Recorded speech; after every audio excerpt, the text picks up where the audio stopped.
ஃபாரின்ல இருக்கலாம், லண்டன்ல இருக்கலாம், துபாயில இருக்கலாம், எல்லாம் வேற வேற கண்ட்ரில இருக்கலாம், இல்ல வேற வேற ஊர்ல இருக்கலாம். ஆனா நீங்க சேர்த்து வச்ச சொத்தோ இல்ல உங்க அப்பா அம்மாவோட சொத்தோ அவங்கள ஒரு செக்யூரிட்டியா தான் நீங்க பாக்குறீங்க, ஒரு வாட்ச்மேனா தான் பாக்குறீங்க, உங்க தோட்டத்துக்கு ஒரு காவலரா தான் பாக்குறீங்களே தவிர நம்ம அப்பா அம்மா தோட்டத்துல தனியா கஷ்டப்படுவாங்களே அவங்களுக்கு சேஃப்டி பிரிகாஷன் இருக்கா அப்படின்றது பாக்குறவங்க யாரும் கிடையாது. இன்னைக்கு அவங்க இறந்துட்ட பிறகு நீங்க எல்லாம் வந்து அழுது என்ன பிரயோஜனம் சொல்லுங்க பார்க்கலாம்.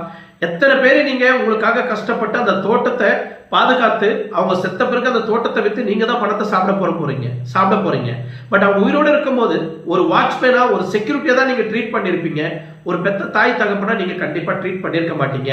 அட்லீஸ்ட் பல்லடத்துல நடந்த இந்த வீடியோவை, அந்த அவினாசி படத்துல நடந்த இந்த வீடியோவை பார்த்துட்டு இந்த மாதிரி தோட்டத்துல சம்பவம் இருக்குதா, இந்த மாதிரி எல்லாம் அநியாயம் நடக்குதா, இந்த மாதிரி எல்லாம் கொள்ளை அடிக்கிறாங்களா, இந்த மாதிரி எல்லாம் கொலை பண்றாங்களான்றது தயவு செய்து பார்த்துட்டு நீங்க இதுக்கு மேலேயாவது உங்க குடும்பத்தை பாதுகாப்பா பார்த்துக்கணும், அப்பா அம்மாவை ரொம்ப ஜாக்கிரதையா பார்த்துக்கணும்னா அவங்கள தோட்டத்து வீட்டுல நீங்க